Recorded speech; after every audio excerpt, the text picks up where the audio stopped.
Hello and welcome to WHUCRY Games match preview. West Ham United against Crystal Palace. Gonzo, would you like to kick us off with your thoughts on the Eagles, please? Yeah, big bit of transition for them.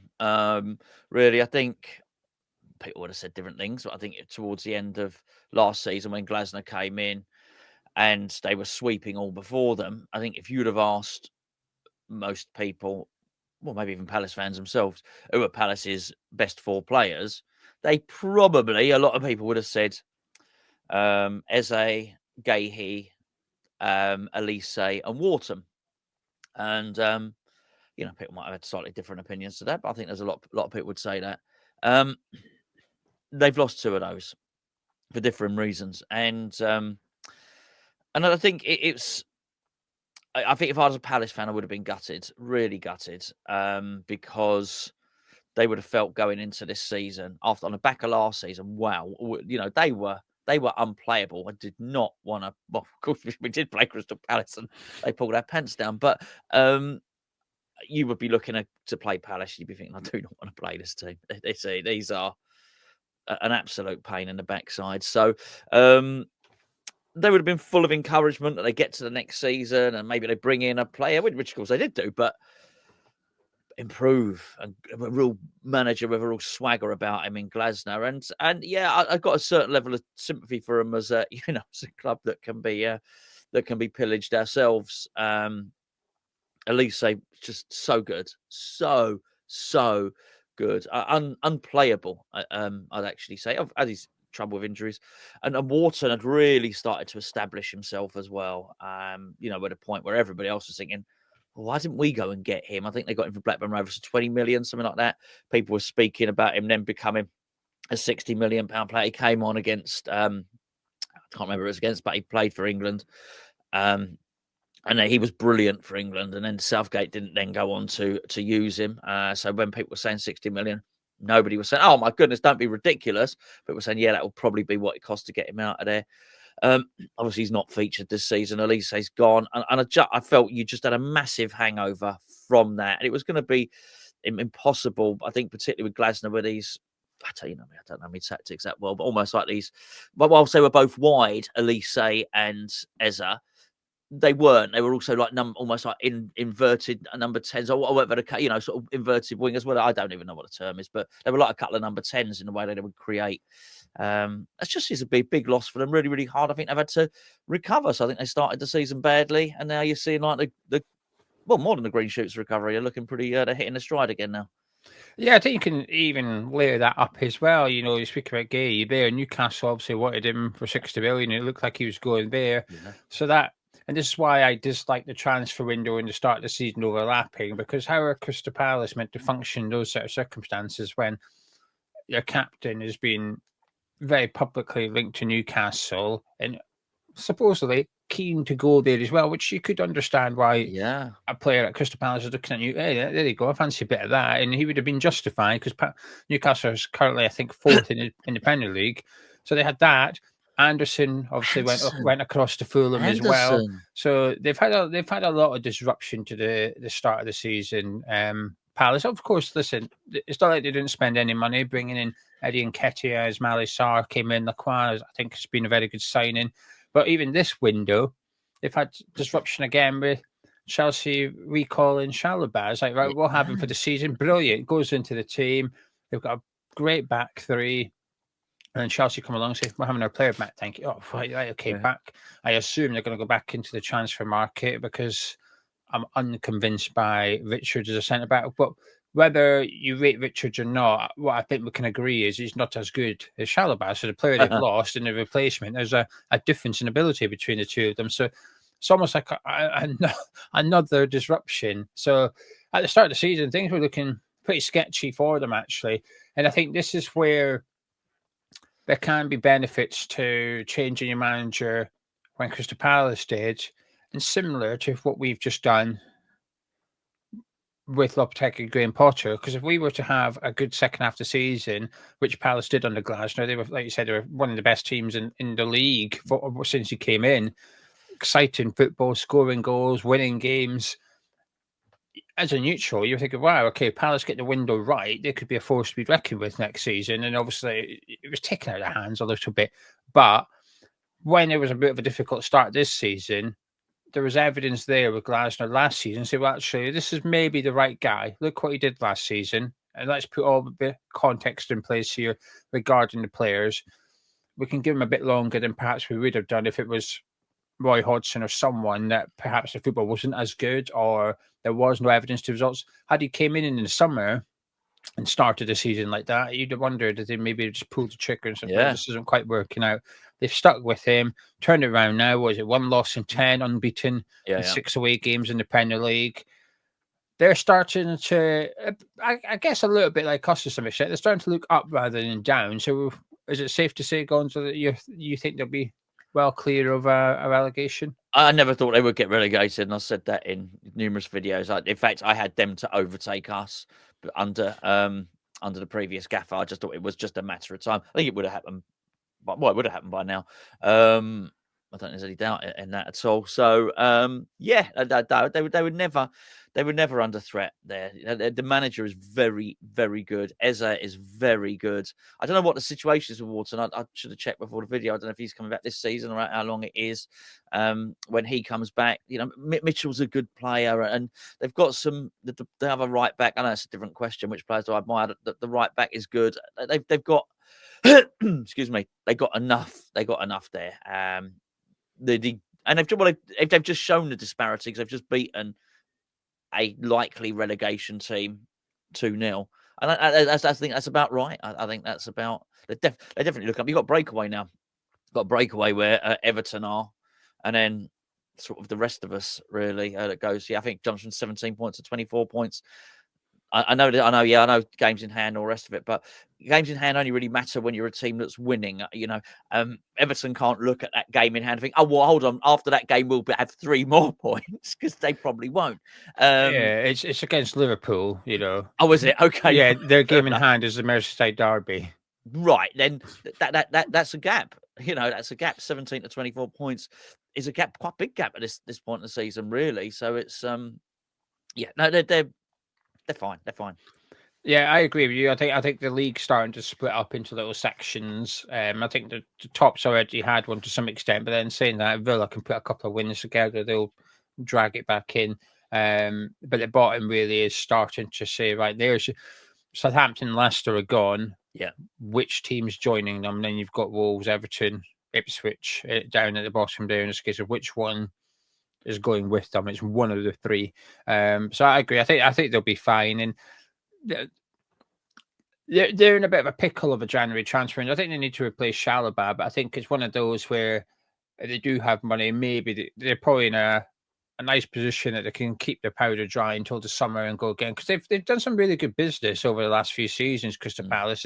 They've been quite wise in that transfer window. And obviously losing Lise was a huge blow, and Sarr come in, and you're never going to replace Lise. I think it was near on impossible for Crystal Palace. It was just a case of, can we bring in 1 or 2 to help out? And I think that was a plan with Nketiah, Sarr, Kamada coming in, who worked well under Glasner previously. Looked like a good signing, although I don't think he's hit the heights I would have expected. I think the central midfield, I appreciate that when Decore and Wharton are both fully fit and on form, that's a formidable pairing. Yeah. But we've not seen it. You know, Decore was injured when Wharton was playing well. Now Decore is back, Wharton's out injured, so we've not really seen the 2 in there. And they've got some okay players, Will Hughes, Lerma. They've got some okay, but I'm not overly convinced. And I don't like Kamada in that midfield. I think he's an okay number 10 at best, but when I see him playing in that deeper role, I'm just like, it's a bit like Andreas Pereira for Fulham. I'm not keen on it. I don't think it works. I think it's a bit of a square peg in a round hole. I mean, we've already spoke about a few of them, Gonzo, but any players you admire from Palace? No, I think I've covered it. But you know, I've said enough about enough good players. But yeah, plenty there. Yeah. What I would say about that central midfield, you know, on a couple of occasions against Leicester, I don't know who the Leicester player is, but literally sliced through that midfield, just burst through them, you know, uncontested, you know, on 2 occasions. One of them, they should have scored. Vardy should have scored. So yeah, that's something they'll need. But yeah, it's you've already made the mitigation that the excuse is already there that they're missing their main guys and they're both fine players. Yes, Sarr. I haven't mentioned him really. Sarr looks all right. Yeah, definitely. Lacroix is one I'll sort of give his flowers to, if you like. I think it was a clever signing to let Anderson go, to bring him in, bang, in the middle of the centre back. And I feel like I'm hoping they keep a hold of Gay. I do hope they can keep a hold of him. I've got a feeling he still may go to Newcastle in the summer because they've got Botman, but Sarr's doing well, Dan Burns doing well. But if they're going to get in Champions League again, I think that's where they're going to have to improve that area of the pitch. And I think they might come knocking for Gay too. Obviously, Eze is just a ridiculous talent, and Mateta. There's something about a footballer that tucks his shirt in. Don't know what it is. Roger like Mateta. It just looks unusual in the world of untucked shirts, isn't it? So when a player does it, but against Leicester, he had a chance. I know it was when the ball hit him on the hand. Eze brought it down, turned it, and it hit Mateta. And his shirt came untucked, and he immediately tucked it back in. He was like, "I can't be having that." But a good striker, actually. Last season kept scoring. You thought, is he a good striker or is he in good form? It can be two different things, really. And at the start of this season, you'd be forgiven for thinking, purple patch. But actually, back in among the goals again, Mateta. And, Nketiah's not a bad player, actually. I did think that was a reasonably good signing for Crystal Palace. And this is where I was having a discussion with a subscriber in the comments the other day about, transfer value, because someone was irrelevant to some extent. But someone said, we can't spend 20 million on Muniz because he's going to be sat on the bench. We can't afford that. But my response was, well, actually, Crystal Palace have got Mateta and Nketiah, both 20 million plus players. Brentford, you could argue, got three with Mbeumo, Shada, and Wissa. They're all 20 million plus players. So there's actually, Aston Villa have got Watkins and Duran, 40, 50 million pound strikers. Actually, when you're in the bracket now, you need two strikers that unfortunately do cost 20 odd million each. And I think Crystal Palace have got a couple themselves, actually. Anyway, from their team to our team, Gonzo, would you like some team news? Yes, please. It's a little bit sketchy, truth be told. Now, Graham Potter's already done his press conference and suggested that actually Somerville won't make it, Todibo won't make it, Areola won't make it. However, the sort of people that maybe get given information by certain other people at the club would suggest that Areola will be back for this weekend. But he did say there will be a late fitness test on Somerville. So Graham Potter didn't rule him out completely. So we can have a little discussion around that. But there's obviously definitely no Jared Bowen, Michael Antonio, or Niklas Füllkrug. I think that's everyone covered. So with that in mind, Gonzo, your goalkeeper and defence, what are you wanting? Well, I'll tell. Yes, I'll listen. I'll do my team. I'm going to put Somerville in there because I think he'd be declared fit. But I'm going to go with.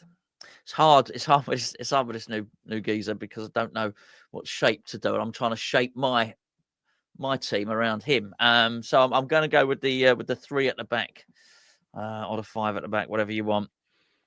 So Fabianski, obviously, clean sheet. Wes will have to wait, I think, for his. If Areola was fit, would you make a change or would you stick with? No, I don't think I would make a change. No,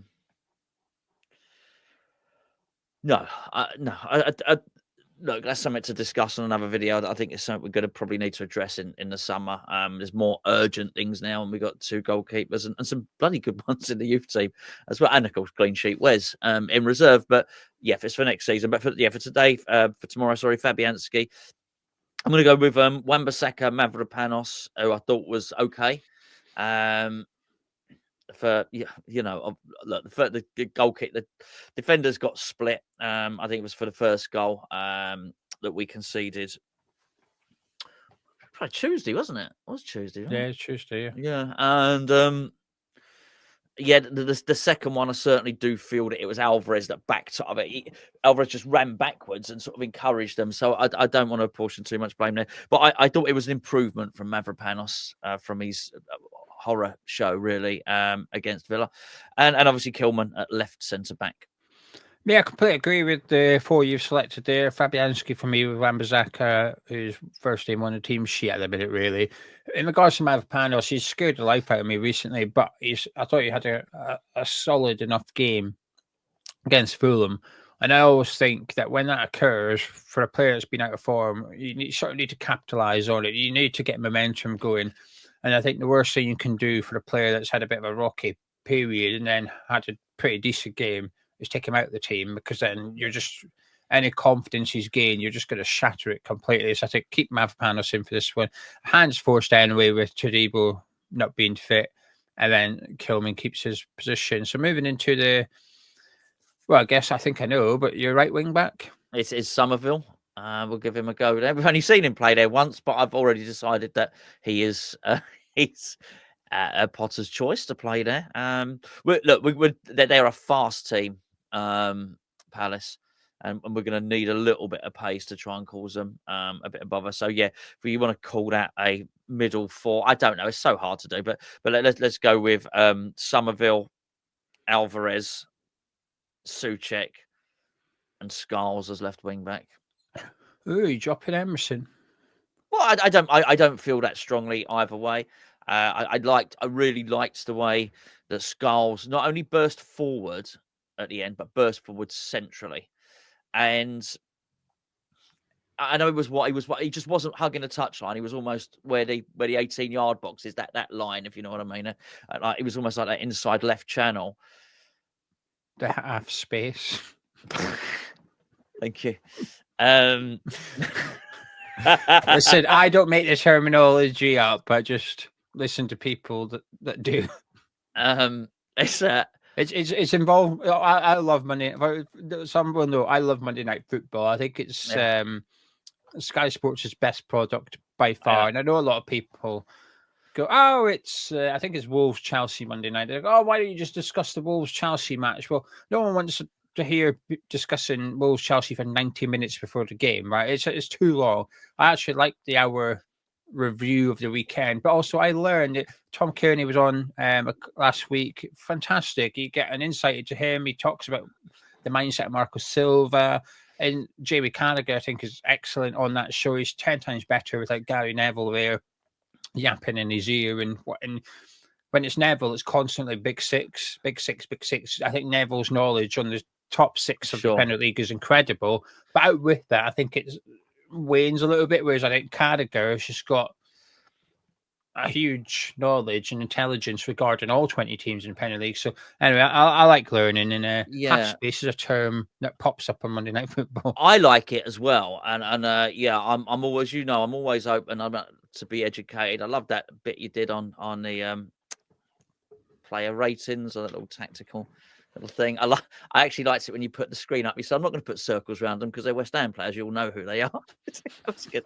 But I love learning stuff. I really do. What I don't like is people renaming things and giving things funny names. I'm quite happy with parking the bus. I don't need a low block, quite frankly.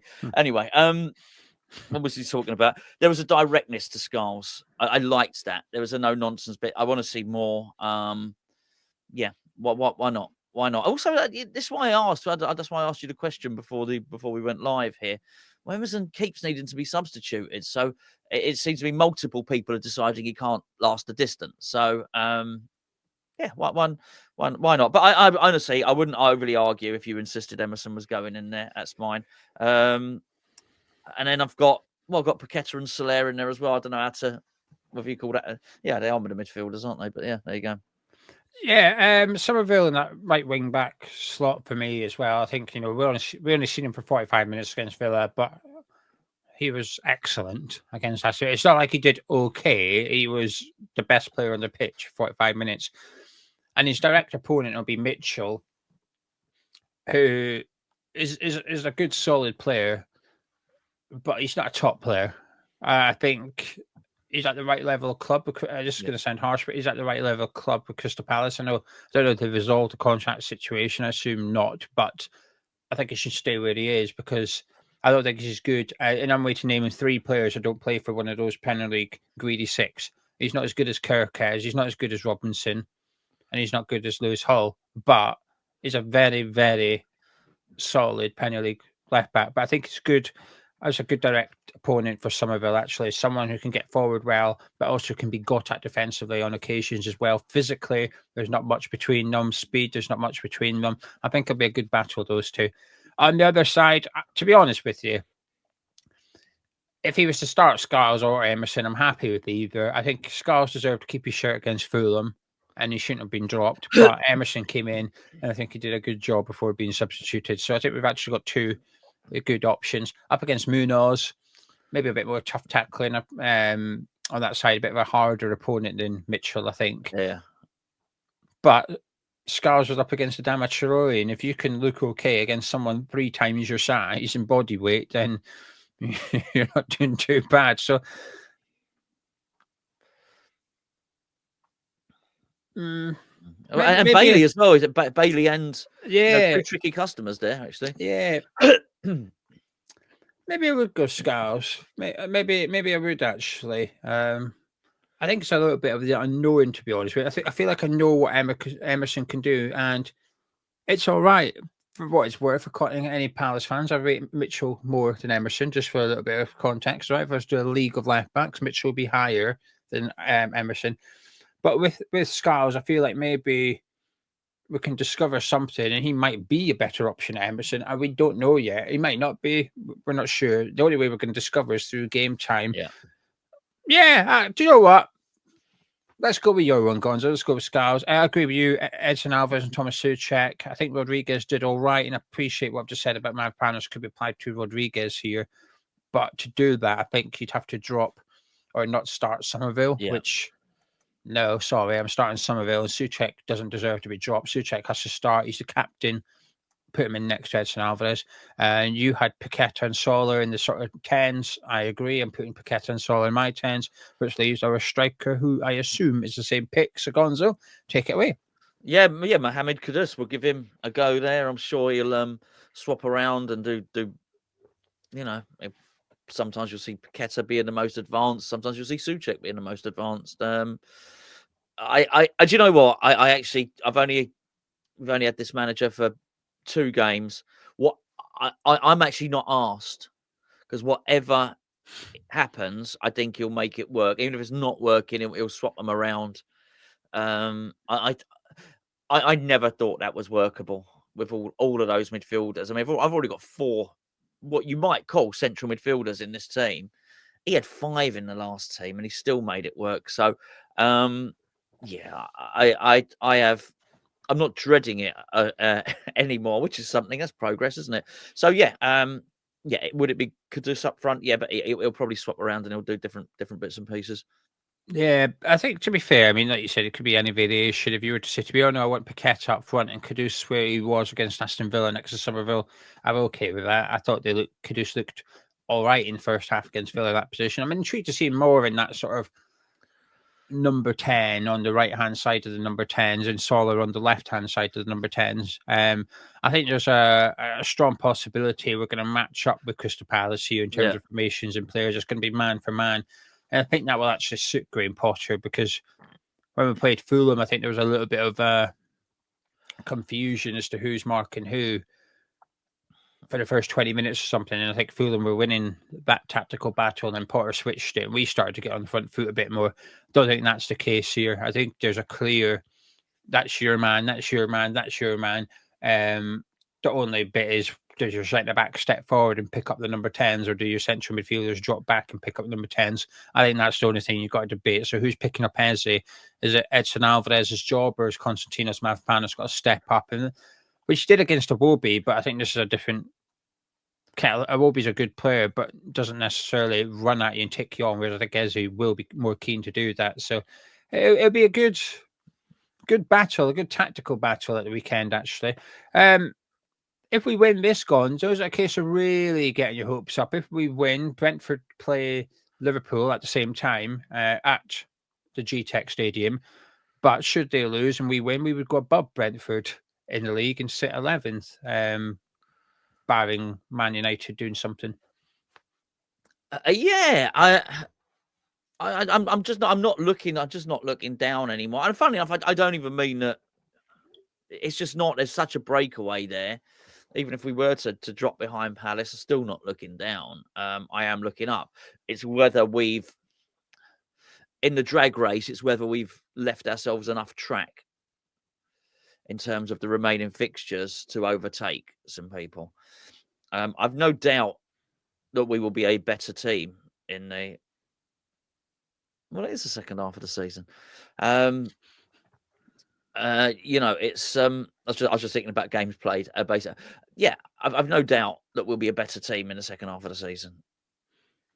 It's whether all of the, and they're not all going to be better. You're not going to have all of those teams. You know, you may well find that Brentford dropped off a bit, and Brighton won last night, didn't they? Got 2-0. Yeah, they did. They beat Ipswich. Yeah, so maybe they rallied. They'd had a few draws and all the rest of it. You know, maybe Palace perk up. Maybe someone else drops down. I mean, you can't imagine Tottenham will carry on allowing that situation to manifest. Oh, they do. I'm enjoying it. Well, of course.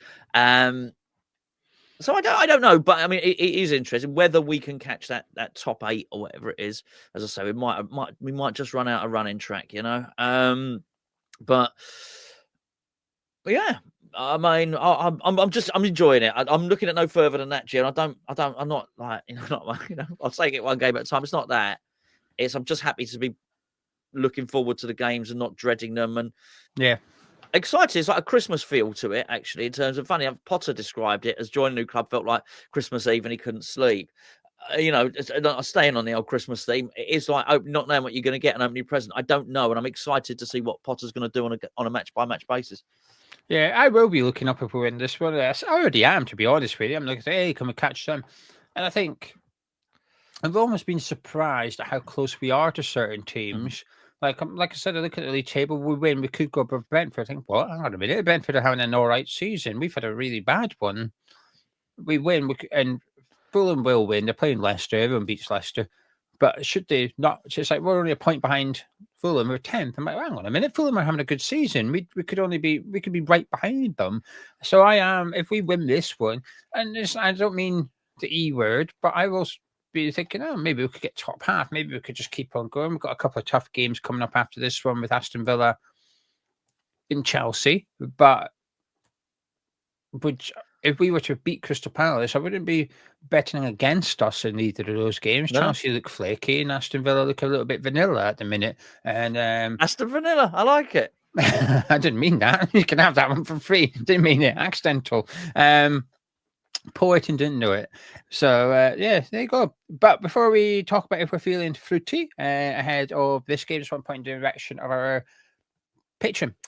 Would you support Ham Chat with 90 pence a week? Would you give us 90p a week? If the answer is yes, then could you please go and join our Patreon, because it's from £3.60 per month, and that's the final price you pay. There's no hidden cost, there's no VAT to be added on top of that. It's £3.60 that comes out your bank once a month, and in return you get videos, you get online store discount, entry to giveaways, and of course our prediction competition. If you fancy winning a signed shirt or an opportunity to win a signed shirt every single week over on there, that's what's up for grabs as a top prize for the Addicts. Sometimes we go a little bit further. We even had a match where an Creswell shirt up for grabs. We've had a match issued FA Cup Manuel Lanzini shirt up for grabs on there with our prediction competition. There's loads on offer. And if you don't believe me, go give it a try for free. You can try it for free. Patreon.com/HammerChat. You can get a week's trial. And you can say, all right, come on then, let's see all these videos you do, these giveaways, these prediction competitions. Let me have a little look. Then at the end of the week, you might go, do you know what? They do actually do all those things that they've said to do. You might decide to stick around. Give it a try for free for a week. You've got nothing to lose except your time. But don't let that put you off. And 90 pence a week. Oh, no, not the free one. Afterwards. Yeah, not the free one. Exactly. All you've got is time. Let us keep you company on Patreon, whatever you're doing. Some people listen when they're shaving, some in the bath, some when they're cooking, some when they're out for a walk, whatever it is. We don't mind. It doesn't matter. Patreon.com/HammerChat. Links in the description below in pen comments. Massive thank you to anyone that joins up. We're about 60 patrons away from hitting a milestone over there. Not a big ask, but it'd be nice to get up to that milestone. Anyway, Gonzo, feeling confident, feeling fruity. I am feeling fruity, yes, and yeah, confidence as yet eludes me, but because I don't know what the team is, I'm still finding out. I'm in that discovery stage, as it were. But I like it. I'm looking forward to it, and that's something. That's progress for me, mate. You know. That all you got to say? That was a short and sweet answer. I don't. No, That's all you got to say. That's all you got to say. No, I am, and that's, you know what, that's fine. Maybe they preferred it when I was grumpy and moody. I'd more to say for myself. But I like it. I just think it's amazing how we sort of reinvigorated everybody. I think there's been so many snippets of things, and I'm fascinated by how people speak. And one of the interviews yesterday, someone was talking about his communication, which, you know, you can't help but read and listen to people's comments and read into it, what they're, you know, obviously what they're saying about Potter is also what they're sort of not saying about Lopetegui. Clear, concise instructions. Everyone, I've had two people say everyone knows what they're doing, and it's fascinating to listen to it. And I'm rarely fascinated by player interviews or managerial interviews because you're not really learning anything. But I feel I am. I feel I'm learning. I'm getting a little window into what's happened under Lopetegui. And to make this point, actually, I will say this: it makes you wonder how bad Lopetegui was, because you're right. The reason that we're as high in the league is not because Graham Potter was able to win our last game and was able to beat Fulham.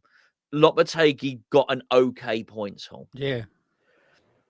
But we were getting, even some of the games that we got victories or draws in, we were getting absolutely hammered. We were getting decimated. We were needing bad VAR calls. We were needing a lot of stuff. And then we were just so many times the opposition were breaching the defence. And look, to be fair, Fulham had 21 shots, but a lot of them probably stuck in the floodlights anyway. And well, they did. I think they had 21 shots and 5 on target, quite possibly. This wasn't. It would be easy to look at that and think, well, this is what was happening before. We were relying on constant blocks from defenders and heroics from the goalkeeper. We didn't, you know, we won that game without any heroics from Fabianski. In fact, we won that game with Fabianski arguably making an error, or whatever, someone else making an error, whoever you want to attribute it to. So, it is fascinating to look at this. But how bad was Lopetegui when actually Lopetegui in the main had Bowen? Well, Potter hasn't been able to have Bowen. You know, he had some of them. He just chose not to use him. Potter has less players at his disposal right now than Lopetegui had just before he left, and we're still seeing an improvement. We are. I said this at the time, that I thought Lopetegui made players worse. I think you're already seeing evidence that Potter is making players better. There you go. Yeah, and also Potter was, from played Fulham, was here for less than a week. Yeah, Lopetegui had been creating his PowerPoint presentation for months before he even got the West Ham job. So in terms of knowledge and of the players and stuff like that, I know what you're saying. You're referring to the likes of Andy Irving's comments and stuff regarding the tactics. I completely agree in that regard. I'm feeling optimistic for this weekend. You know, Palace are in fantastic form, 6 unbeaten away from home. That's a good record. There's some good teams they've played in there as well. 1 loss in 10. They are one of the informed teams in the Premier League. Just because they're in the bottom half of the Premier League doesn't mean they're not informed. They're climbing the table at the minute.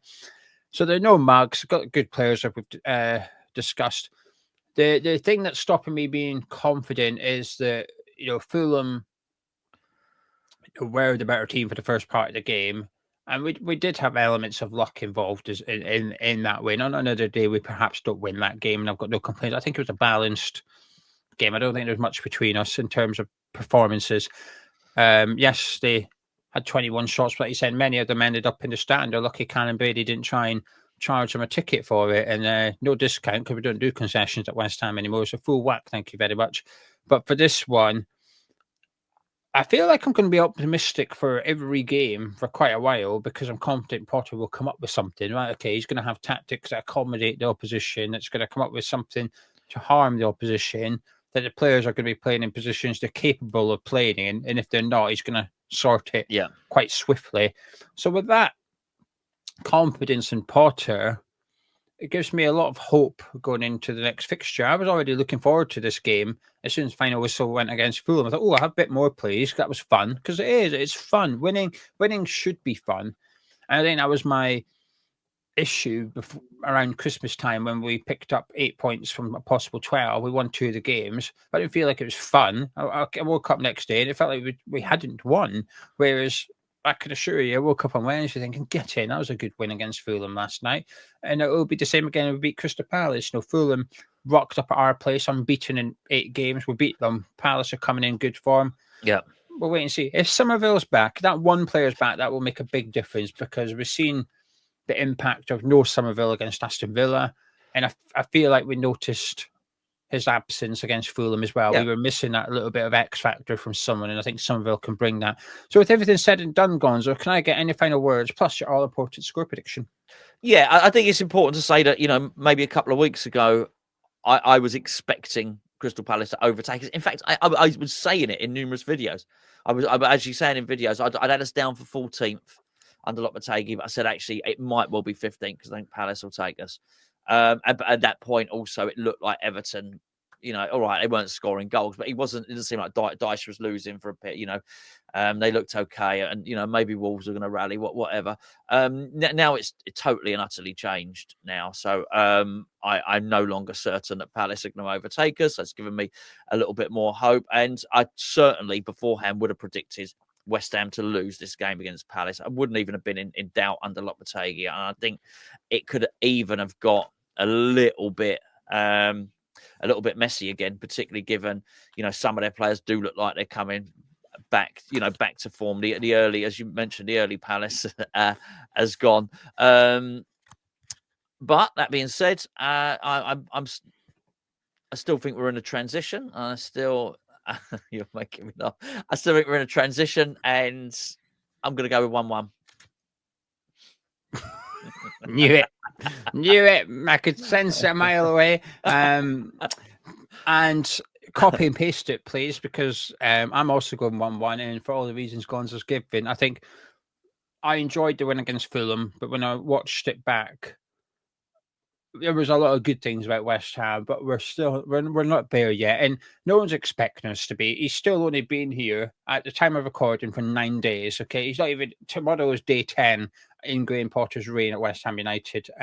We've still not signed a striker in the January transfer window, so we're still going to have a makeshift striker, whether it's Kudus, whether it's Paqueta. We will have a makeshift striker, and in Palace, like I said, they're no mugs, so I'm going to go for 1-1, and that's okay. I think a draw is okay. Will I still be looking up? Maybe not. I still think we'll be in and around the area we are, but hopefully Spurs lose because I enjoy being above them. It's fun. Yeah. It's fun being above Tottenham. And while Man U was getting beat by Southampton, it was fun being above Man U as well, and the possibility of going into this weekend above them both. But yeah, 1-1, not a bad result, but hopefully, the one thing I will say, I don't fear this game. I'm not saying, oh, no, I'm dreading. I'm looking forward to it. We could lose, but there is a possibility we win as well. So it's prediction time. Anyway, thank you very much for joining us. If you've enjoyed this preview, please do drop a like on the video by clicking thumbs up, subscribing to Hammer's Chat.